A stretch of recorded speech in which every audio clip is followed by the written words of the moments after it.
استغفر بالله. بسم الله الرحمن الرحيم.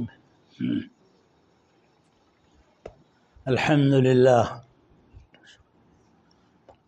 لله رب العالمين، والعاقبة للمتقين، والصلاة والسلام على نبينا سيدنا خير الخلق كلهم أجمعين، وعلى آله وأصحابه الطيبين الطاهرين. أما بعد، فأعوذ بالله من الشيطان الرجيم. بسم الله الرحمن الرحيم. وذكر فإن الذكرى تنفع المؤمنين. وقال تعالى: ففروا إلى الله إني لكم منه نذير مبين. وقال تعالى: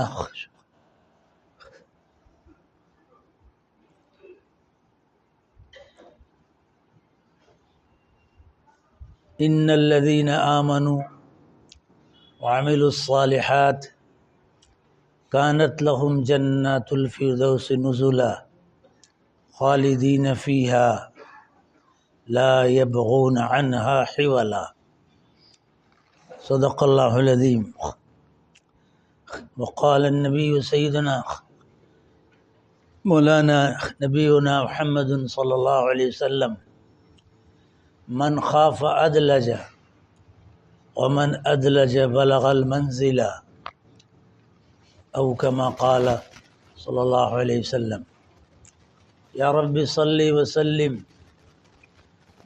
دائما ابدا على نبينا حبيبك خیر الخلق كلهم. دوستو، بھائیو، بزرگو، دین اللہ سبحانہ تعالیٰ نے دیا ہے، بھیجا ہے اس دنیا میں انسان کی زندگی کو بنانے کے لیے. جس زمانے میں بھی انسان بنا ہے تو اس زمانے میں دین پر چلنے کی وجہ سے انسان بنا ہے. اگر دین پر انسان نہیں چلے گا تو انسان نہیں بنے گا. ہاتھ پیر اگرچہ اس کے دیکھنے میں انسانوں کے ہوں گے، لیکن حقیقت میں وہ انسان نہیں، جانور ہوگا. آخرت میں انسان کی شکل صورت جو بنتی ہے اور جو بدلہ ملے گا وہ اعمال کی بنا پہ ملے گا. پڑوس ملک کا واقعہ ہے کہ ایک بزرگ تھے، وہ جب چلتے تھے تو اپنے سر کے اوپر آنکھ کے آگے رومال لٹکا کے چلتے تھے، دیکھتے نہیں تھے. تو کسی نے کہا کہ حضرت آپ چلتے ہو تو ایسے کیوں چلتے ہیں؟ ایسے چہرے پر کپڑا ڈال کے تاکہ کوئی سامنے والا نظر نہ آئے، تو ایسے کیوں چلتے ہیں؟ تو اللہ والوں کی شان الگ الگ ہوتی ہے، ہر ایک کا رنگ الگ الگ ہوتا ہے. انہوں نے کہا میں اس لیے ایسے چلتا ہوں کہ میں جب ایسے دیکھ کے چلتا ہوں تو مجھے انسانوں کی شکل نظر نہیں آتی. سامنے سے آنے والا کوئی ایسا دکھتا ہے کہ جیسے کتا ہے، کوئی ایسا دکھتا ہے جیسے بندر ہے، کوئی ایسا دکھتا ہے جیسے سور ہے. تو میں پریشان ہو جاتا ہوں، بہت پریشان ہو جاتا ہوں. اس لیے ایسے ڈال لیتا ہوں تاکہ مجھے نظر نہ آئے کچھ. تو بتایا کہ وجہ اس کی یہ ہے کہ اس دنیا کے بعد جو دنیا آنے والی ہے اس میں انسان کی شکل اور انسان کا بدلہ اس کے دنیا کے اندر کیے ہوئے اعمال کی بنا پہ بنے گا۔ اسی لیے بہت سے اعمال ایسے ہیں کہ اگر وہ دنیا میں کرے گا گناہ تو مرنے کے بعد سور بنا دیا جاتا ہے، اللہ حفاظت فرمائے، کوئی بندر بنا دیا جاتا ہے۔ ہمارے حضرت حکیم الامت رحمۃ اللہ علیہ حضرت اشرف علی تھانوی نور اللہ مرقدہ نے ایک کتاب لکھی ہے جزاء الاعمال، اعمال کا بدلہ۔ وہ کتاب میں پورے عمل کا بتایا ہے، نیکی کا بھی بتایا ہے اور گناہ کا بھی بتایا ہے۔ تو اس میں لکھا ہے کہ بعض گناہ ایسے ہیں کہ وہ اگر توبہ نہیں کرے گا تو مرنے کے بعد اللہ بچائے وہ بندر بنا دیا جائے گا، خنزیر بنا دیا جائے گا۔ جیسے اس گناہ میں گناہ آتا، اللہ حفاظت فرمائے، قوم لوط کا گناہ ہے۔ قوم لوط دنیا میں سب ملعون قوم گزری ہے، بہت بدبخت قوم گزری ہے۔ ایسا سخت عذاب دنیا کے قوم پہ نہیں آیا ہے، صرف قوم نوح پر آیا ہے۔ 3 عذاب اللہ نے اس پہ دیا کہ پہلے تو فرشتوں کو حکم دیا کہ چیخ کی وجہ سے ان کا چہرہ بگاڑ دیا، پھر حکم دیا کہ اوپر لے جاؤ اٹھا کے، اور وہاں سے حکم دیا کہ سیدھے پٹخ دو، پوری بستی کو الٹ دو، اور پھر تیسرا عذاب آیا، اللہ معاف کریے حفاظت فرمائیے، کہ ان پر کالے کالے پتھر برسا دیے۔ حضرت مولانا تقی عثمانی صاحب دامت برکاتہم نے لکھا اپنی کتاب میں کہ اس قوم پر پوری بستی الٹ دی گئی تھی، تو آج وہاں خالی پانی تالاب جیسا ہے، اور اتنا زہریلا پانی ہے کہ اگر پرندہ اس میں گر جائے تو گرتے ہی مر جاتا ہے۔ سورت شہر میں ایک صاحب ہیں، ان کو بہت اس سب کا شوق بھی ہے، اور ان کے اندر کچھ ان کے گھر میں تبرکات بھی ہے، 300 سال پرانا ان کے پاس وہ بھی ہے، منہ مبارک ہے، آپ سیدنا صلی اللہ علیہ وسلم کا داڑھی مبارک کے بال بھی ہیں۔ تو ہم کو لے گئے تھے وہ دکھانے کے لیے، کون نہیں جائے گا آپ صلی اللہ علیہ وسلم کا مبارک۔ تو اس میں وہاں پہ انہوں نے بہت سی چیزیں دکھائیں، تو ایک چیز یہ بھی دکھائی، بوتل میں پانی دکھایا۔ تو کہا، میں نے پوچھا کہ یہ پانی کہاں سے لائے؟ تو کہا یہ اسی تالاب سے لایا ہوں جس پر قوم لوط پر عذاب آیا تھا اور اس کو گرا۔ میں نے کہا اس کو پھینکو، یہ رکھنے کا نہیں ہے، یہ تو سخت ڈرنے کے عذاب کی چیز ہے، بھاگنے کی چیز ہے، تم اس کو ایسے چھپا اس میں رکھے ہو۔ تو ہوتا ہے، تو اس کے بارے میں آتا ہے، اللہ حفاظت فرمائے، حضرت مولانا قاری صدیق صاحب باندھوی رحمۃ اللہ علیہ نے اپنی کتاب میں لکھا ہے کہ نعوذ باللہ، اللہ معاف کریے حفاظت فرمائیے، کہ جو اگر قوم لوط والا گناہ کرے گا اور توبہ نہیں کرے گا تو قبر میں سور اور خنزیر بنا دیا جائے گا۔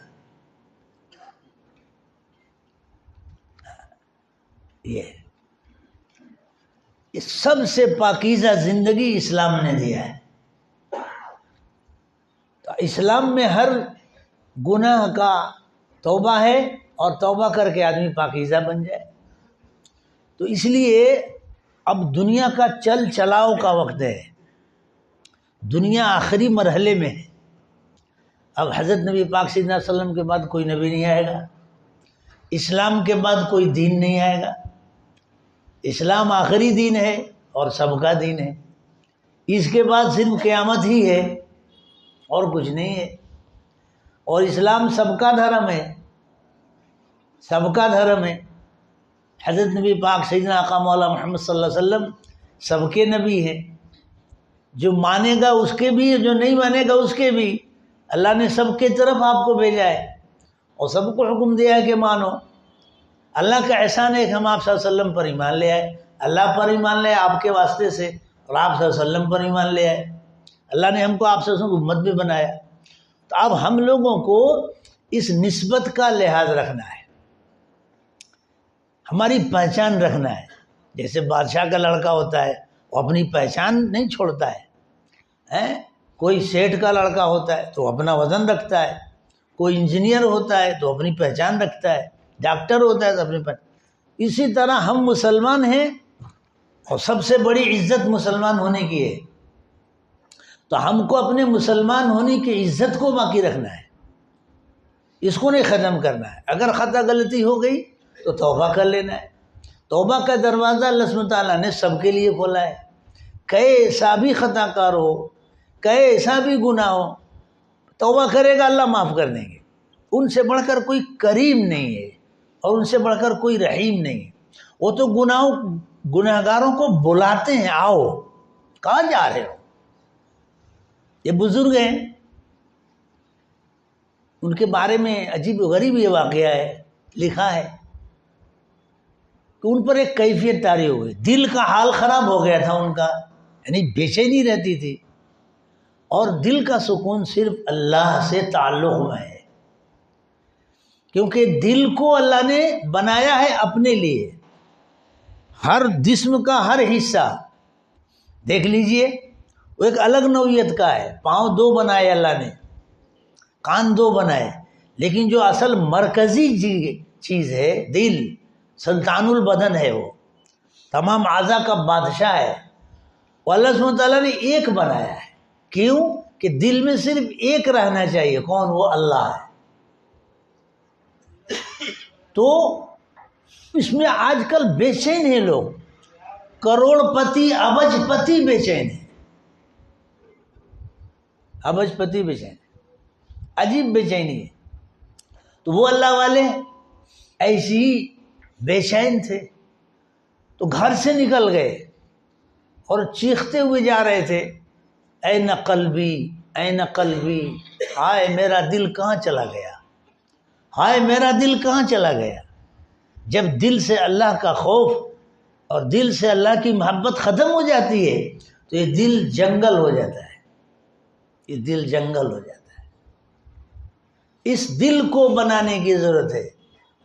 تو وہ پریشان تھے، چلاتے ہوئے جا رہے تھے، این قلبی این قلبی، ارے میرا دل کہاں چلا گیا. یہ بہت بڑے بزرگ ہیں ابن رجب حنبلی رحمۃ اللہ علیہ، انہوں نے اپنی کتاب میں یہ واقعہ نقل کیا ہے. تو جاتے جاتے ایک شہر سے گزر رہے تھے، ایک گلی میں پہنچے تو دیکھا کہ ایک ماں ہے اپنے بیٹے کو مار رہی ہے تھپڑ سے، اور مارتے ہوئے اس کو گھر سے نکال دیا کہ جا تو نالائق ہے، ایک نہیں سنتا ہے، گھر سے باہر کر دیا اور دروازہ بند کر دیا. اب وہ بزرگ وہیں رک کے یہ سب دیکھنے لگے، یہ واقعہ دیکھنے لگے. تو اللہ والے چھوٹی چھوٹی چیزوں سے بھی نصیحت حاصل کرتے ہیں، اور دنیا میں نصیحت ہی حاصل کرنے کا ہے. ہر چیز کو اللہ نے نصیحت کے لیے بنایا ہے. قرآن پاک کا حکم بھی ہے کہ اللہ کی نشانی میں غور کرو. ہر چیز میں اللہ نے نشانی رکھی ہے. بندے پر اللہ کا رحم اتنا زیادہ ہے کہ بیان سے باہر ہے. اس لیے سب سے پیارے محبوب رب ہمارے اللہ ہے. اس دنیا میں اگر کوئی ہستی ہے کائنات میں جس کی طرف دل کھینچے تو 2 ہستی ہے، ایک تو ہمارے رب اللہ اور دوسرا حضرت سیدنا آقا مولانا محمد صلی اللہ علیہ وسلم. دل اللہ کی طرف اور آپ صلی اللہ علیہ وسلم کی طرف کھینچنا چاہیے. تو وہ شیخ جو تھے کھڑے ہو گئے دیکھ رہے، تو دیکھا کہ وہ لڑکا بھاگ کے گیا، پھر تھوڑی دور کچھ گیا، ادھر ادھر گھوما، پھر خود آ گیا اسی دروازے پر. اماں کے دروازے پہ آ کے کہہ رہا ہے، دروازہ بند ہے. اب کہہ رہا ہے ماں دروازہ کھول دو نا، اماں دروازہ کھول دو نا، اماں غلطی ہو گئی اب نہیں کریں گے، اماں غلطی ہو گئی اب نہیں کریں گے، اے اماں معاف کر دو نا. ماں اندر کم ہے نہیں دیکھ، اور وہ دروازے پہ کھڑا ہے اور چلا رہا ہے اماں دروازہ کھول دو نا، اب غلطی نہیں کروں گا، اب معاف کر دو. اماں ایک نہیں سنی، دروازہ نہیں کھولا، بس وہ بیٹھ گیا، اور دروازے کی جو دہلیز ہے وہ لکڑی کا جو بنا رہتا ہے اس پر سر ایسے ایسے پٹکنے لگا، کہنا اماں کھول دو نا، تو ایسے کرنا تو پیشانی پہ دھول لگ گئی، چہرے پہ مٹی لگ گئی۔ اب وہ لڑکا بچہ چھوٹا سا روتے روتے روتے روتے چلاتے چلاتے نہیں سنا، اس کو نیند آ گئی، وہ اسی دروازے پہ چہرہ رکھ کے سو گیا، وہی کہتے ہوئے سو گیا کہ اماں دروازہ کھول دو نا۔ کام کچھ دیر ہو گئی سوئے سوئے، تو اماں ادھر سے گزرتے اندر سے کمرے کے اندر سے گھومتے گھومتے اس دروازے کے پاس پہنچی، تو دیوار میں ایسے دراز ہوتی ہے نا، دراز کھلا ہوا، پاٹ میں سے کوئی تھوڑی سی جگہ ہوتی ہے پھٹن جیسی، تو اس دراڑ سے، دروازے سے، سوراخ سے اس کی نظر پڑ گئی کہ کوئی سویا ہے دروازے کے اوپر، تو دیکھا تو اس کا لڑکا ہے، وہی آ کے دروازے پہ سو گیا ہے، اور چہرے پر اور پیشانی پہ مٹی لگی ہے۔ بس یہ دیکھ کے ماں کی محبت، ماں کی شفقت، ماں کی ممتا اندر سے جوش مار گئی، کہا میرا بیٹا ایسے پڑا ہے، ابھی مار کے بھگایا تھا، اور ابھی جب دیکھا کہ ایسے پڑا ہے تو اندر سے محبت تڑپ گئی، اور دروازہ کھولا اور گود میں اٹھا لیا۔ اب آنکھ کھولی تو وہ بیٹا وہی کہہ رہا ہے، وہی بات پھر شروع، اماں معاف کر دو نا، غلطی ہو گئی۔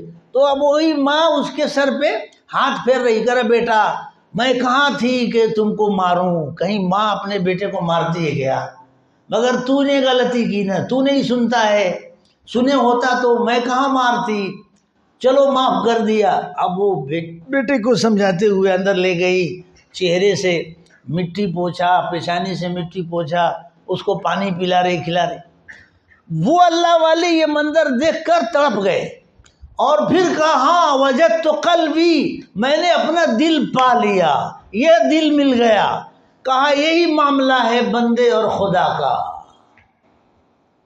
یہی معاملہ ہے بندے اور خدا کا، کہ بندہ خدا کی حکم کی خلاف ورزی کر کے، مخالفت کر کے اللہ کو ناخوش کر دیتا ہے، پھر خدا اس کو تھوڑا سا سخت کچھ سزا دے دیتے ہیں، تو وہ سزا اس لیے نہیں دیتے کہ بھاگ جائے، بھاگ کے کہاں جائے گا؟ جیسے ماں نے اپنے بیٹے کو بھگایا اور بیٹا دور گیا، پھر خیال ہوا کہ ماں کے در کے علاوہ کہیں نہیں در ہے، میں دنیا میں جہاں جاؤں ماں کو چھوڑ کر مار کھاؤں گا، اس لیے پلٹ کے آیا اور دروازے پر کھڑا ہو کے کہہ رہا ہے اماں معاف کر دو، اماں معاف کر دو، اللہ تیرے در کے علاوہ کوئی در نہیں ہے، اگر تجھ کو چھوڑ کر میں کہیں گیا تو مار کھاؤں گا، جوتا کھاؤں گا، اے اللہ جب ماں اپنے بیٹے کو معاف کر سکتی ہے تو 70 ماہوں سے زیادہ محبت کرنے والا ہے، میں گنہگار بندہ ہوں، اے اللہ تو مجھے معاف کر دے۔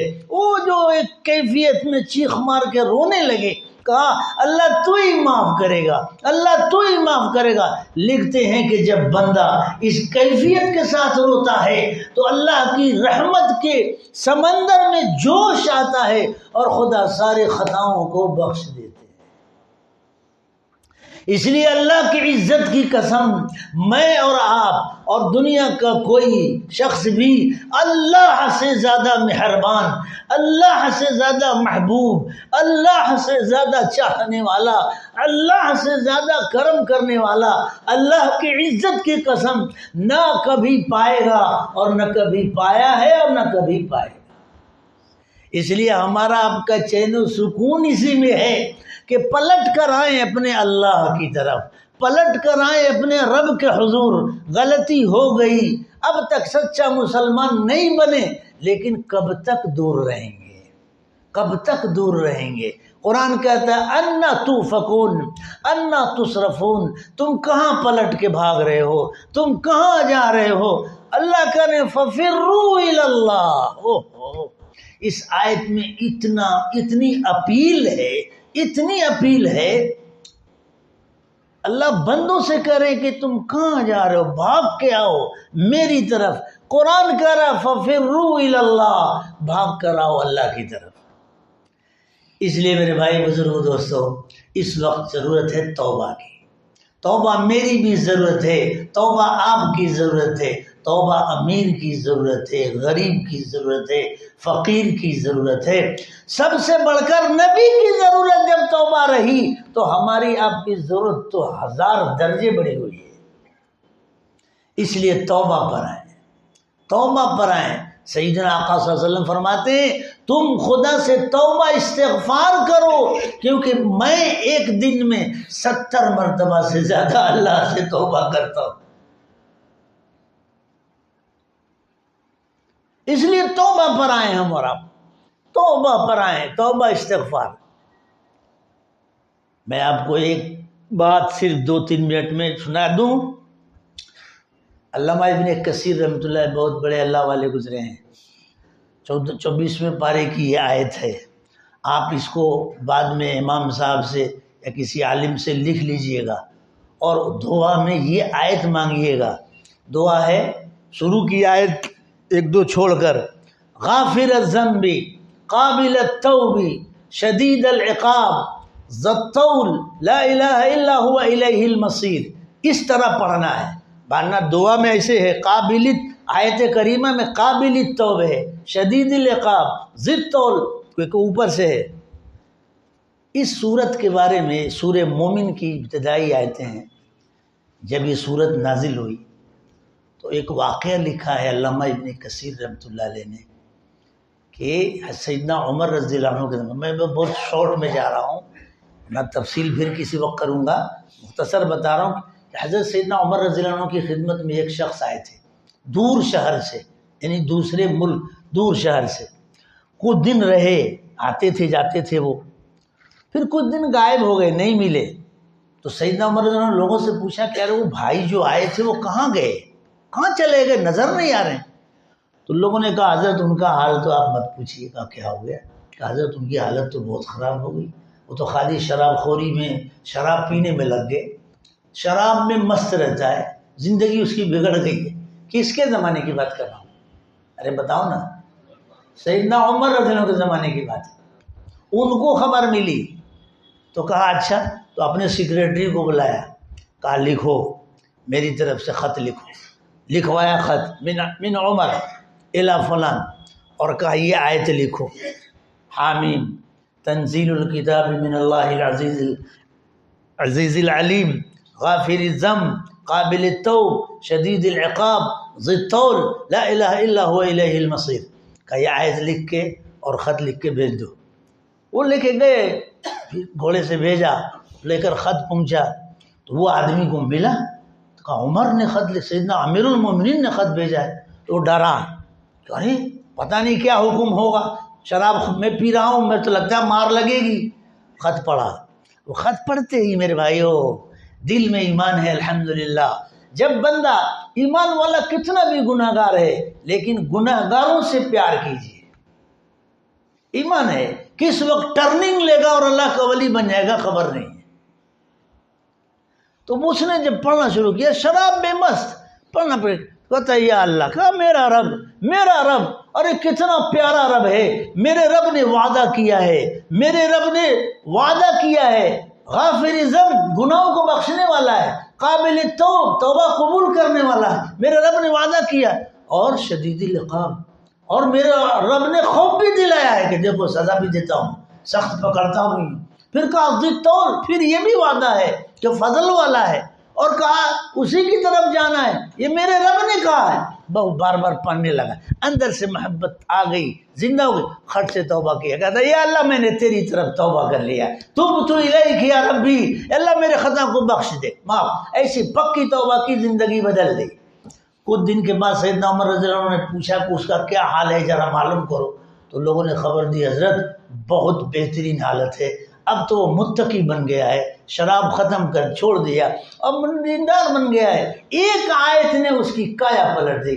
سیدنا عمر نے اپنے درباریوں سے کہا سنو، جب کسی مسلمان بھائی کے بارے میں یہ خبر ملے کہ وہ آؤٹ آف لائن ہو گیا ہے تو اس کے خلاف کچھ تبصرہ مت کرو، اس کو برا بھلا مت کہو، بلکہ یہ آیت کا حوالہ دے کر اس کے لیے ہدایت کی دعا کرو۔